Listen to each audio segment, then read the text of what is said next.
नमस्ते साथियों, स्वागत है आपका एक बार फिर से इस इम्पोर्टेंट वीडियो में। आज के इस इम्पोर्टेंट वीडियो में इम्पोर्टेंट पीवाईक्यू सीरीज को आगे बढ़ाते हुए एक परसेंटेज का क्वेश्चन आपके लिए लेके आया हूँ। ठीक है, जिसमें एक प्रोडक्ट का रेट परसेंटेज बढ़ता है प्राइस का और फिर उस पर डिस्काउंट दिया जाता है। तो इस टाइप के भी क्वेश्चन बहुत आते हैं एग्जाम में।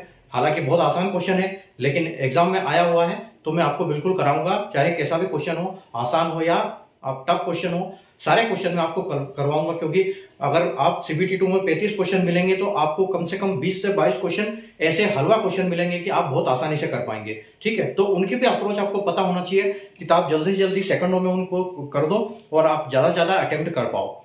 ठीक है, आइए हम क्वेश्चन को देखते हैं। The price of a product is increased by 15% and then discount of 8% is applied.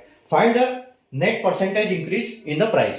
ठीक है, किसी उत्पाद की कीमत में 15% की वृद्धि की जाती है और फिर 8% की छूट दी जाती है। कीमत में हुई शुद्ध प्रतिशत वृद्धि ज्ञात कीजिए। ठीक है, तो कैसे ज्ञात करोगे? एक कोई प्रोडक्ट है, 100 से उसका रेट बढ़ाया, 15 बढ़ाया, यानी कि 115 कर दिया। 115 पे फिर 8% की छूट दी गई। ठीक है, तो उसको हम कैसे अप्रोच लगाएंगे? ठीक है, मान लो कि आपका जो प्रोडक्ट है, ठीक है, आपका प्रोडक्ट है, ये प्रोडक्ट 100 रुपए का था। जब भी परसेंटेज का क्वेश्चन आए आपको हमेशा 100 लेना है ताकि आसानी से वो कैलकुलेट हो जाए। ठीक है, 100% बढ़ाया, 100% है, लेकिन बढ़ाया कितना हो गया? 15% बढ़ गया तो कितना हो गया? 115। अब देखो 115 को आप शॉर्ट में कैसे लिखोगे? आप 115 को अगर आपको पता है तो आप 120 यानी कि 115 और 100 है, अगर आप इसको 5 से काटोगे तो ये 20 हो जाएगा और ये कितना हो जाएगा? 23 हो जाएगा। तो आप क्या करो, सीधा सीधा यहाँ पर 23 लिखो। ये सब चीजें आपको पता होनी चाहिए। ठीक है, तो 23/20 यानी कि 20 पे 3 बढ़ गया। ठीक है, उसके बाद अगला प्रतिशत, फिर उसके बाद क्या दिया? डिस्काउंट दिया। तो डिस्काउंट देने में 8% डिस्काउंट, 8% डिस्काउंट यानी कि 100 में से 8 कम कर दिया, यानी 92 दे दिया। तो अगर हम 92 को 100/100 लिखेंगे तो अगर हम इसको काटेंगे, छोटा करेंगे तो कैसे हो जाएगा? ये 4 से देखो कट जाएगा तो ये 25 हो जाएगा और ये कितना होगा? 46 और 46 का आधा 23, यानी कि ये 23 हो जाएगा। तो देखो यहाँ पर दोनों संख्या एक जैसी हो गई आपकी। ठीक है, तो यानी कि ये 23/25, यानी कि एक को 20 में से 23 कर दिया और एक को 20 में से 25 में से 23 कर दिया, यानी कि यहाँ पर बढ़ गया, यहाँ पर घट गया। ठीक है, ये आपका MRP बढ़ा दिया या डिस्काउंट कर दिया। ठीक है, आप बस आपको इसको कैलकुलेट करना है। ठीक है, कैलकुलेट कैसे करोगे? देखो 20 से ये आपका कट गया 5 बार। ठीक है, 20 से ये 5 बार कट गया और ये 5 जो है आपका कट गया 5 से। ठीक है, 25, तो ये कट गया। अब आपके पास बचा क्या? 23 और इंटू 23, यानी कि 23 का स्क्वायर। तो 23 का स्क्वायर होता है 529, 529/5। ठीक है, अब बस इसको 5 से काट दो। अब इसको 5 से काटोगे तो देखो ये 5 100 बार है। ठीक है, तो ये 100 बार जाएगा। उसके बाद 25 तक 5 बार यानी कि 105 और 29 यानी कि 0.8, तो आपका आ जाएगा ये 105.8।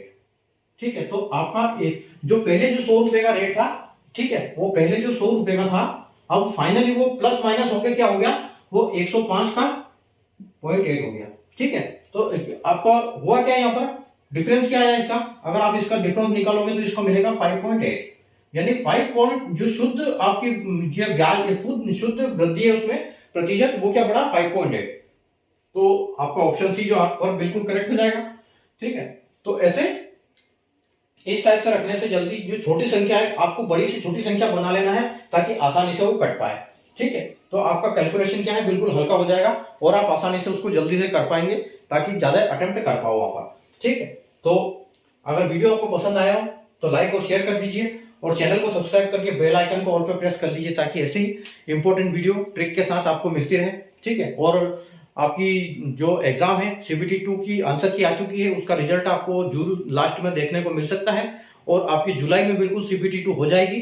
तो उसके लिए आप अपना प्रिपरेशन जारी रखें अगर आपके अच्छे स्कोर है तो। ठीक है, क्योंकि जब आप तैयारी कर पाएंगे तभी आप वहां पर अप्रोच कर पाएंगे, नहीं तो क्योंकि जैसे रिजल्ट आएगा उसके बाद आपकी एग्जाम है बहुत जल्दी करवा दी जाएगी। जैसे अगर आप पिछले साल देखो 24 की, जो अगर CBT2 की जो आंसर की आ गई थी सितंबर में, सॉरी आपकी एग्जाम जून में खत्म हुई थी और आपको जून में लास्ट में ही आ गया था ये आंसर की। ठीक है, 28-29 जून को आंसर की आ गई थी, बट उसका जो रिजल्ट आया था वो कहीं सितंबर में आया था। ठीक है, सितंबर 15 के आसपास, 19 सितंबर को उसका रिजल्ट आया था CBT1 का और 13 अक्टूबर को उस एग्जाम करवा दी गई थी। यानी कि आपको 20 दिन के 15 से 20 दिन मिलेंगे जब आपका रिजल्ट आ जाएगा। तो आप ये मान के चलिए कि मिड जुलाई में आपकी CBT2 एग्जाम कंडक्ट हो जाएगी।